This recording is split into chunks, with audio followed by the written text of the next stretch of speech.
TV ಚಾನಲ್ನ ವೀಕ್ಷಕರೆಲ್ಲರಿಗೂ ಕುವೈಟ್ನಿಂದ Gulf ಕನ್ನಡಿಗರ ಒಕ್ಕೂಟದ ಉಪಾಧ್ಯಕ್ಷನಾದ ನಾನು ಸುರೇಶ್ ರಾವ್ ನೇರಮಳ್ಳಿ ಕುವೈಟ್ನಲ್ಲಿ ಕಳೆದ 2.5 ದಶಕಗಳಿಂದ ಉದ್ಯೋಗದಲ್ಲಿದ್ದು ಗಲ್ಫ್ ಕನ್ನಡಿಗ ಒಕ್ಕೂಟದ ಉಪಾಧ್ಯಕ್ಷನಾದ ಸುರೇಶ್ ರಾವ್ ನೇರಮಳ್ಳಿ ಅವರು ಮಾಡುವ ನಮಸ್ಕಾರಗಳು.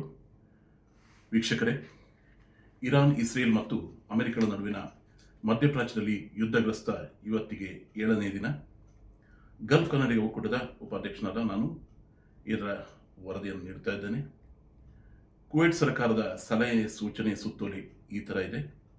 ಶಾಲಾ ಕಾಲೇಜುಗಳು ವಿಶ್ವವಿದ್ಯಾಲಯಗಳಲ್ಲಿ 196 ಶೆಲ್ಟರ್ ಆಗಿ ಘೋಷಿಸಿದ್ದಾರೆ.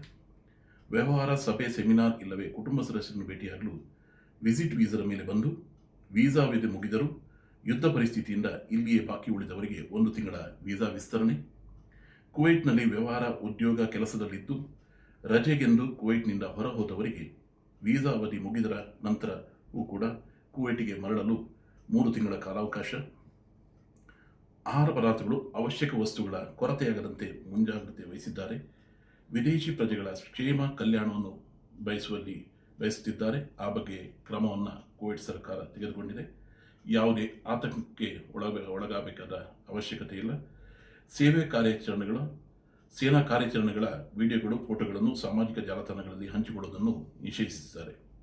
ಈಗಾಗಲೇ ನಮ್ಮ ಭಾರತ ಸರ್ಕಾರದ ಮಾನ್ಯ ಪ್ರಧಾನಮಂತ್ರಿ ಮೋದಿಯವರು ಕುವೈಟ್ ಯುವರಾಜನ ಜೊತೆ ಮಾತುಕತೆ ನಡೆಸಿದ್ದಾರೆ. ವಿದೇಶಾಂಗ ಸಚಿವಾಲಯ ಹಾಗೂ ಭಾರತೀಯ ರಾಯಭಾರಿ ಕಚೇರಿ ಜೊತೆ ಸತತ ಸಂಪರ್ಕದಲ್ಲಿದೆ. ಇದರ ಜೊತೆಗೆ ಕೊರೋನಾ ಮಹಾಮಾರಿ ಸಮಯದಲ್ಲಿ ಅನಿವಾಸಿ ಕನ್ನಡಿಗರ ಉಪಾಧ್ಯಕ್ಷರಾದ ಡಾಕ್ಟರ್ ಆರತಿ ಕೃಷ್ಣರವರು ಈಗ ಕರ್ನಾಟಕ ಸರ್ಕಾರದ MLC ಕೂಡ ಆಗಿದ್ದಾರೆ. ಅವರ ಕೊರೋನಾ ಸಮಯದಲ್ಲಿ ಅವರ ಸಹಕಾರ, ಬೆಂಬಲವನ್ನು ಕೂಡ ನಾವು ಇಲ್ಲಿ ಸ್ಮರಿಸಬೇಕು.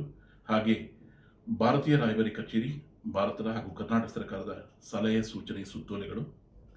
ಕುವೈಟ್ನಲ್ಲಿ ವಾಸಿಸುವ ಎಲ್ಲ ಭಾರತೀಯ ನಾಗರಿಕರು ಜಾಗರೂಕರಾಗಬೇಕು. ಸುರಕ್ಷತಾ ಮಾರ್ಗಸೂಚಿಗಳು ಮತ್ತು ಅಧಿಕೃತ ಸಲಹೆಗಳನ್ನು ಕಟ್ಟುನಿಟ್ಟಾಗಿ ಪಾಲಿಸಬೇಕು ಮತ್ತು ಎಲ್ಲ ಸಮಯದಲ್ಲೂ ಎಚ್ಚರಿಕೆಯಿಂದ ಇರಬೇಕು ಎಂದು ರಾಯಭಾರಿ ಕಚೇರಿ ವಿನಂತಿಸಿದೆ. ಅರಬ್ ರಾಷ್ಟ್ರಗಳಲ್ಲಿ ಸಂಘರ್ಷವಾದ್ದರಿಂದ ಅಲರ್ಟ್ ಆಗಿರಿ ಎಂದ ರಾಯಭಾರಿ ಕಚೇರಿ ಸಿಬ್ಬಂದಿಗಳ ಪಾಸ್ಪೋರ್ಟ್ ಕೊಡುವಂತೆ ಉದ್ಯಮಗಳಿಗೆ ಸೂಚಿಸಿದೆ.